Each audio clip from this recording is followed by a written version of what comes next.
B. Collins. Peter B. Collins, news and comment. It's Wednesday, September 19th, 2018.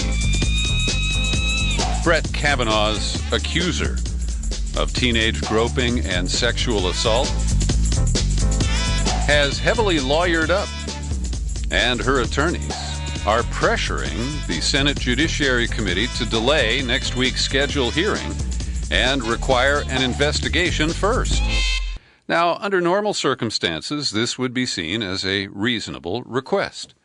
After all, the idea of throwing an accuser and the accused into a Senate hearing with the television cameras rolling, without any background information collected, well, that is not a reasonable way to proceed with an objective approach to evaluating the claims of Christine Ford and the denials of Brett Kavanaugh. And so it's going to be very interesting to see what happens over the next few days, because the Republicans are under heavy political pressure to complete these hearings and get a vote to confirm Brett Kavanaugh before the midterm elections. And the Democrats are just as focused on denying that to their opponents. And so many people who are critical of Ford say, this is just a delay tactic by the Democrats. And it is achieving that aim. But I also think that there is a substantive issue here. And of course, Republicans object to the fact that the Democrats knew about this and sat on it. During the month of August, Christine Ford sat for a lie detector test. And that is being criticized as well. She did that in preparation to spring this on Kavanaugh at the last minute. And Senator Feinstein, who was the first to reveal that there was an accuser, she said, well, her hands were tied because Ford had said she wanted to remain anonymous. And that only changed last week. So this is clearly a complicated, some people might call it a messy situation. But I think that if we just step back and take a deep breath, we know that the schedule for this confirmation process is arbitrary. It was devised for political reasons by the Republicans who control the Senate. And so today, as Trump boarded a helicopter to go to the hurricane-ravaged states of North Carolina, I'm not sure if he's going to South Carolina as well, but I'm sure he's got a whole pallet of paper towels that he's going to throw at the people of North Carolina when he gets there. And what's interesting is that Trump, who is the least credible person to talk about sexual harassment, sexual assault, and the credibility of women who accuse, Donald Trump of groping them. He has batted all of those allegations away. There are a couple of lawsuits that are meandering through the courts. But this is a guy who has been accused by dozens of women of inappropriate sexual behavior. And so to have him stand up for Brett Kavanaugh, that's only a little ironic. But what's interesting is they have managed to get this guy to exercise some self-control because he has yet to publicly slut-shame Christine Blasey Ford. I know he's thinking it. You know he wants to say it. He wants to tweet it. And this must require him to summon every bit of self-control that he never exercises. It's like a muscle that's never been used. Now, a new voice has surfaced. A high school friend of Kavanaugh's, Patrick J. Smythe, it's spelled with a Y, identified as being at that party. He says, I have no knowledge of the party in question, nor do I have any knowledge of the allegations of improper conduct she has leveled against Brett Kavanaugh. I have never witnessed any improper conduct by Brett Kavanaugh towards women. Now, this does highlight the problem that Kavanaugh has, that anyone who is accused has, and it is compounded for people who are innocent. I don't know if Kavanaugh is innocent or not, but if he is, all he can do is keep repeating his denials. Sometimes he says he wasn't even at the party. Other times he just, flatly denies ever being there, ever conducting himself in this manner. So it is fascinating to see the victim here, the complainant, setting the ground rules under which she will or will not appear before the Senate Judiciary Committee. And so delay is the effect. Is it the intention? Well, I think that's going to be debated until all of this plays out. And we're going to just have to, I guess, be content to follow this on a day-by-day basis. Chuck Grassley, the old Republican who chairs the Senate Judiciary Committee, said he would press hard through Friday to convince Dr. Blasey-Ford to come forward and testify before his panel.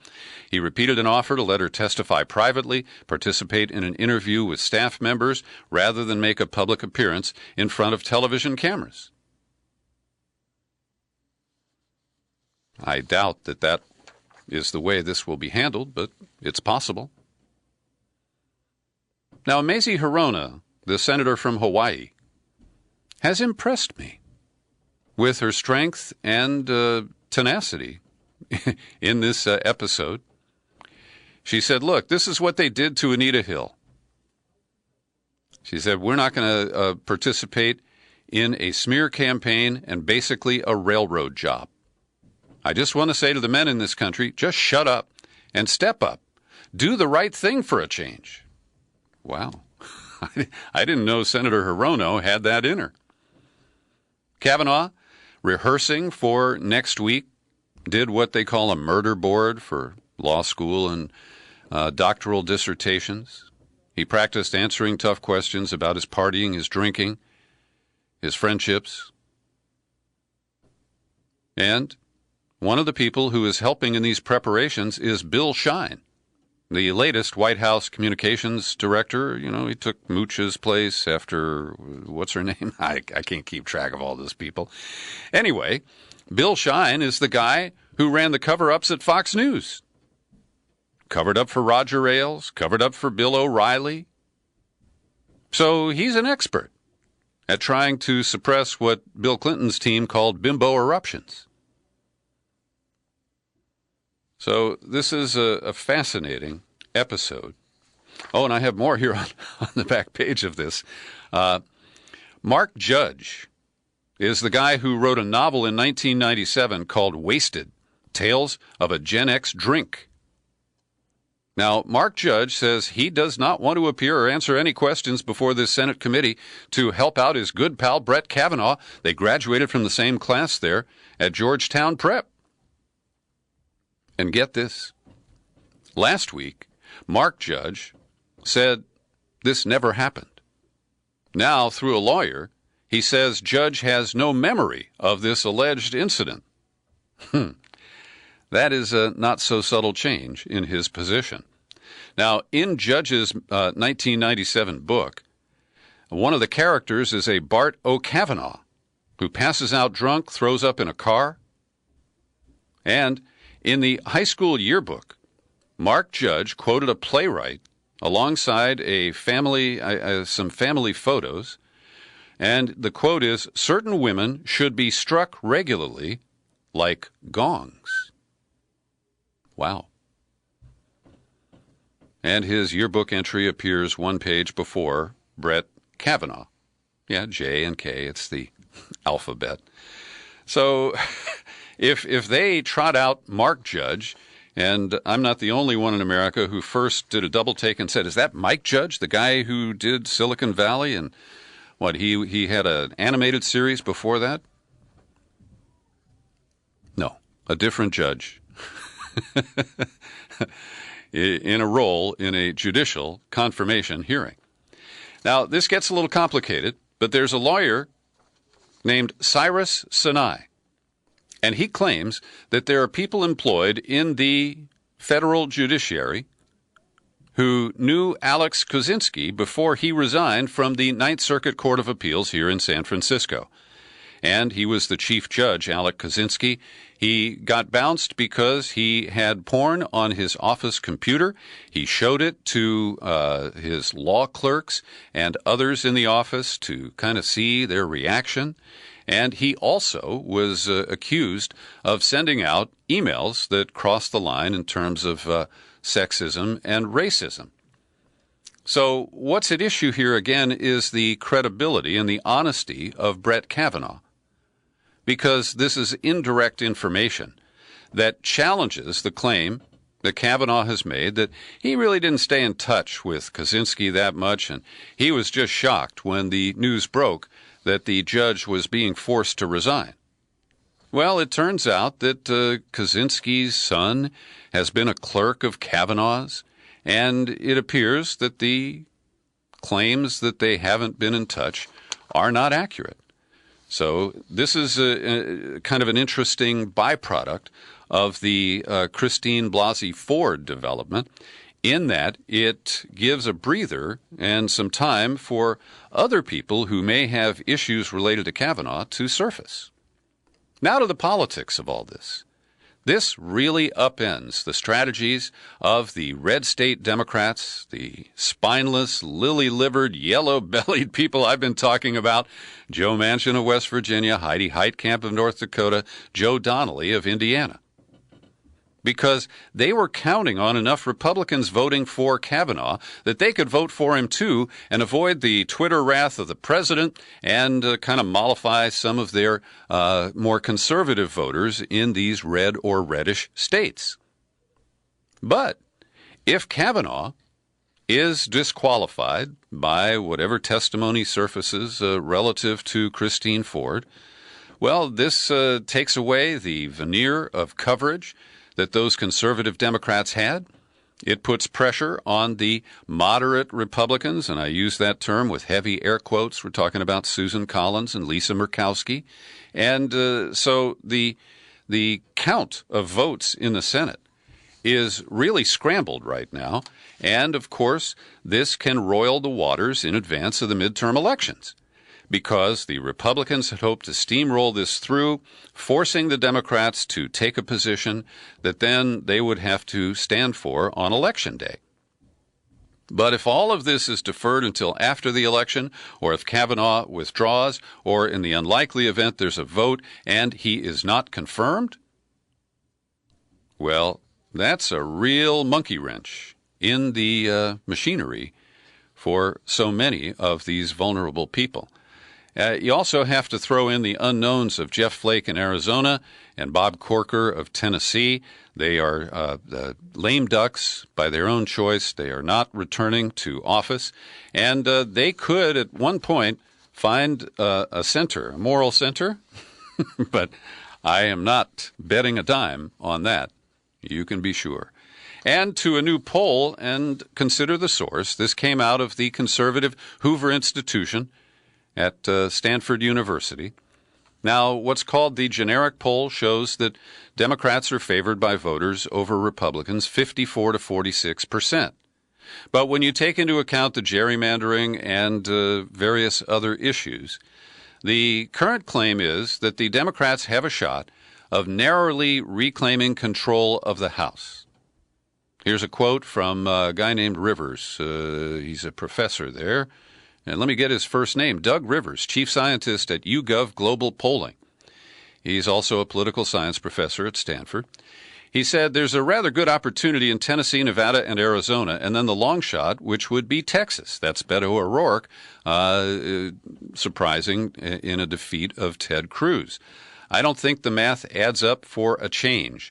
That would be more shocking than the Trump win of 2016.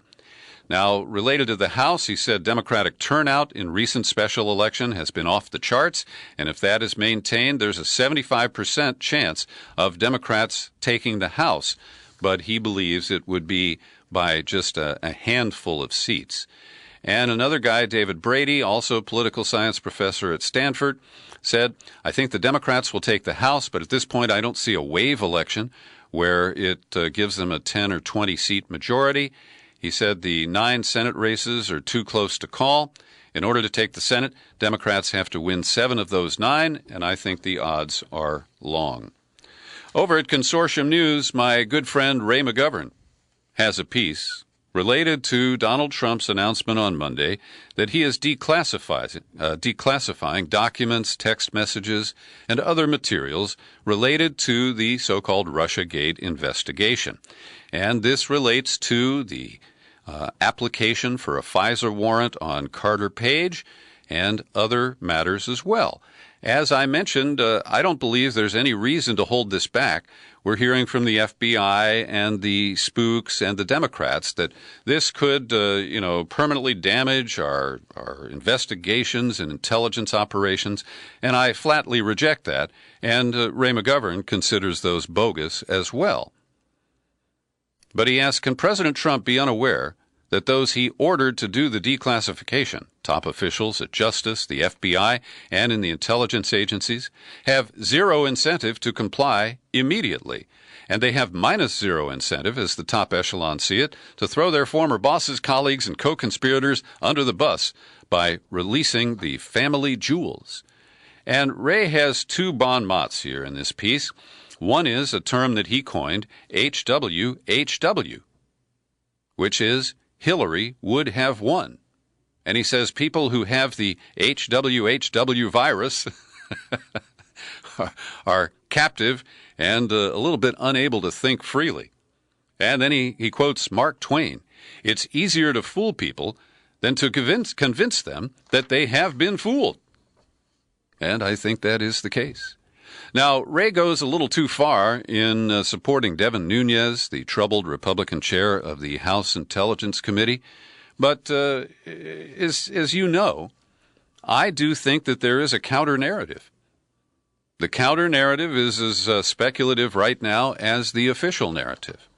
But the counter-narrative goes something like this: that the intelligence agencies and the FBI contrived the whole Russiagate narrative.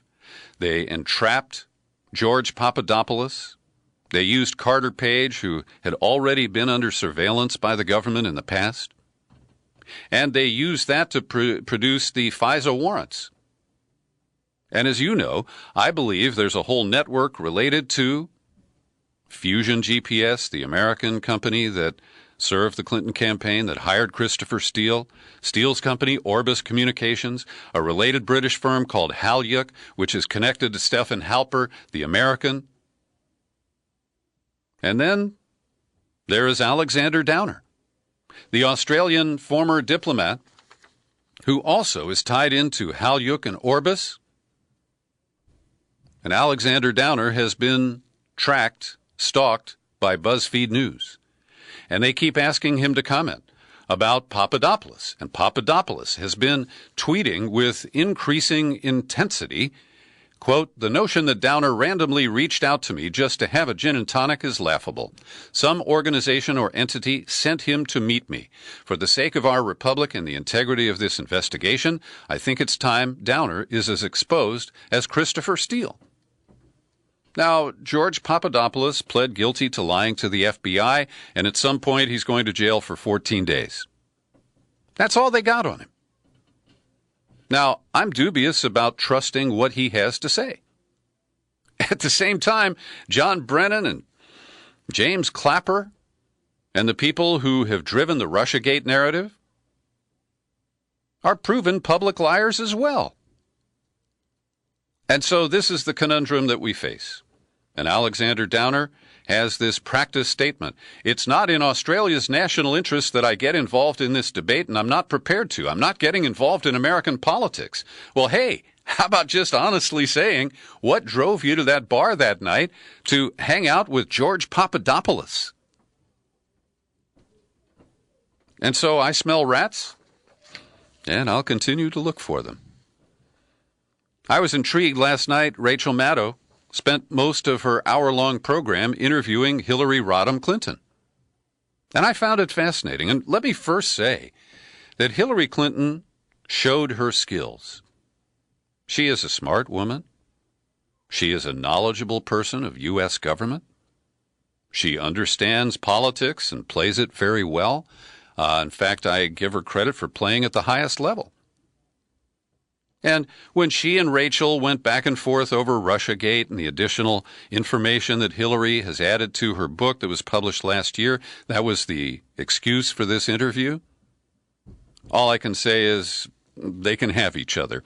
Because, as you just heard, I don't trust the official narrative of Russiagate that Rachel Maddow has been promoting on a nightly basis, and this all could unravel in ways that leave the corporate media that's embraced it and the politicians who pushed it buck naked. At any rate, Maddow did ask a couple of intriguing questions. She asked Clinton about impeachment. What about impeachment for Trump? And just like Nancy Pelosi and all the other Democratic leaders, Hillary skillfully avoided the topic. She said, I really think that we've got to work on the issues that affect the American people, and if there's a Democratic majority in the House, we have to investigate what Trump has done to dismantle the EPA and other agencies. And basically, she just talked around it. And the conclusion is, Democrats don't support impeachment of this president who they claim was elected by Russia and is a poisonous dart on the heart of American democracy. I mean, it's just incredible. And then Maddow had a good question for Clinton. She vaguely referenced Paula Jones and the investigations that led to Bill Clinton's impeachment. And she kind of compared that to Christine Blasey Ford coming forward to accuse Brett Kavanaugh. And what's fascinating is that Hillary, who defended her husband and attacked the accusers, attacked the so-called victims in the cases related to Bill Clinton. She shifted into Me Too mode, and she's all over supporting Christine Blasey Ford. But she wouldn't talk about the 1990s and about the experience with Bill Clinton's impeachment, except to acknowledge that it was traumatic for her. Very, very interesting. And one more item from my Russia file today. This is a little bizarre, but last Sunday night in Salisbury, England, a woman and her husband complained that they had been poisoned at a restaurant called Prezzo. They fell ill on the premises, and Anna Shapiro, age 30, a model and an events organizer, told a newspaper her father had been a Russian general. She claimed Moscow wants her dead because she had turned her back on her homeland. Her 42-year-old husband was still being treated at the Salisbury District Hospital and was seriously ill. She had discharged herself. Now, what's interesting is The Guardian, which was all over the Novichok claims and took the stenography from the British government without any evidence in the early stages of this episode. Quote, police sources reacted with deep skepticism to Shapiro's account. It is understood the police do not yet fully understand how the couple became ill, but tests ruled out poisoning with Novichok or any sort of other sort of nerve agent. Well, this is fascinating because in the same time frame, in early March, when the Skripals were reportedly poisoned by Novichok, there wasn't any skepticism. No, they rushed to promote the narrative without any facts. So on Sunday night, police were able to rule out Novichok. The concern that there was more to the incident was given weight when witnesses said the woman who was taken ill was Russian. The woman went upstairs to the toilet. She came down hysterically, saying, "Oh, my God, we need an ambulance. Somebody help." And then the police issued a statement on Tuesday. Tests have confirmed that the two patients who fell ill in Prezzo in Salisbury on Sunday evening were not exposed to any kind of nerve agent. All right. Every day I pause for a second to thank the wonderful people like you who support my work here at the Peter B. Collins Podcast with your subscriptions. There's Janet Price, Joey Perillo, the famous actor in Philly, Wendy Gebauer, and my friend Esther Wanning, who just renewed her annual subscription. I want to thank each and every one of you for your support and invite others to join in. And if you're one of those others, what are you waiting for? Click on over to peterbcollins.com. There's a menu tab. Pull it down. Click on Become a Subscriber. You land on the sign-up page. And in minutes, you can choose a PayPal account with a $5 monthly, $10 a month, $20 a month, or the $50 annual subscription. New annual subscribers with a mailing address in the U.S. get a bonus gift. That's John Dist's rock and roll CD, American University. Well, the talks are in their final stages between Kim Jong-un of North Korea and his South Korean counterpart Moon Jae-in. And we're told that they're plotting hosting the Olympics in 2032. Kim is going to visit Seoul, the first time a North Korean leader would ever do that. But Kim has also promised to dismantle a missile engine test facility and launch pad in northwest North Korea and to allow observers to watch.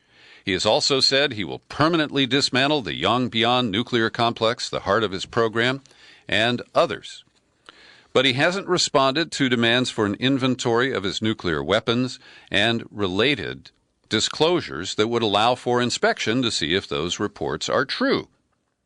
And as I look at this stage, I do think that Kim is playing the United States. I think he is playing Trump, who desperately wants a win.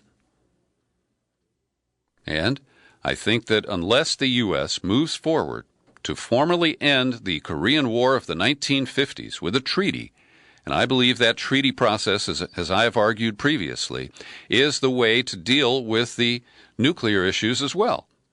But the bottom line is, I don't believe Kim Jong-un will ever give up all of his nuclear weapons, whatever that number happens to be.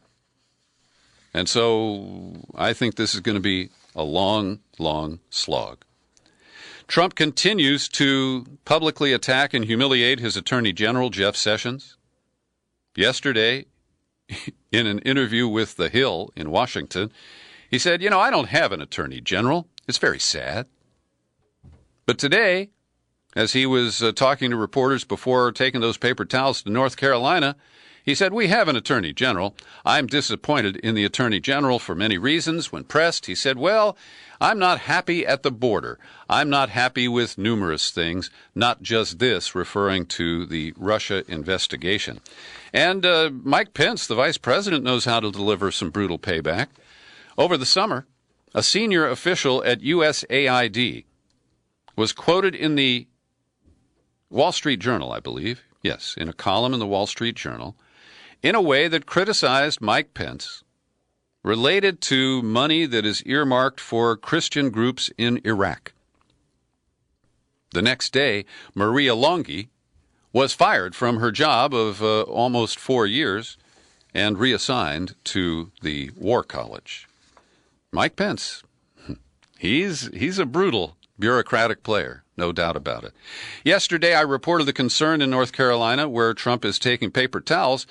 Maybe he'll use them to soak up all that pig shit that is at risk from bleeding out or overflowing from lagoons that are sited across North Carolina at these huge factory farms where they raise pigs. Now, one thing is the language of the New York Times never talks about factory farms. They are called large-scale farms, and there's a term, CAFO, which stands for Concentrated Animal Feeding Operations. They use those delicate terms to talk about factory farming of pigs. But we know that this could create serious health problems for animals and for humans. The nitrogen that is concentrated in the pig waste will cause heart defects in children and can make a baby's skin turn blue and can cause massive fish kills as well. In Chicago, where I went to school and started my radio career back in the 1970s, I knew the police were corrupt. I knew some corrupt policemen. I used to buy weed from a Chicago cop who delivered it to me in a squad car while he was in uniform. All right, you get the picture? Well, the cop who shot and killed Laquan McDonald is on trial. His name is Jason Van Dyke, and this is forcing some punctures in the blue wall, the agreement among all cops to never squeal on each other. But under oath, 2 police officers have testified that they didn't use lethal force in the McDonald situation because it wasn't necessary. And Van Dyke's partner, Joe Walsh, stood by Van Dyke at every turn in his testimony, and he claimed that Laquan McDonald threatened them, and that's why Van Dyke had to shoot. But the video shows that Van Dyke started shooting seconds after he got out of his squad car when he arrived on the scene. He wasn't there at the beginning. The allegation is that McDonald was high on PCP and was kind of wandering and not responding to the cops. He used a small pocket knife he had to scratch the windshield and the side of a SUV that the cops brought to the scene. But other than that, he ignored the police and was walking away from them at the time Van Dyke fired 16 shots that all hit Laquan McDonald. So I see this as a fascinating case. I've linked to the coverage from Shadowproof, which you can read. Just follow the link in the show file at peterbcollins.com. And this comes as no surprise, but a new study shows that there's an explosion of incoming spam calls to our cell phones. And I don't know about you, but lately I get calls and the caller ID shows my area code and the same prefix as my cell phone. But I don't recognize the last four numbers, so I take the call, assuming it's somebody, I know who's nearby. And then a robo voice comes on in Mandarin and starts blasting me in Chinese. I don't know what the hell they're saying or what they expect me to do. But those are the calls I've been getting. So currently, spam calls make up about 3.7% of total calls. But it is expected to jump to 29% this year and 45% by early next year. I think we have a do not call list, but last time I checked, it was managed by AT&T. Thanks for listening to my daily news and comment podcast. You're free to share it all the way around the world, and you'll find it on YouTube. Happy trails to you until we meet again. Happy trails.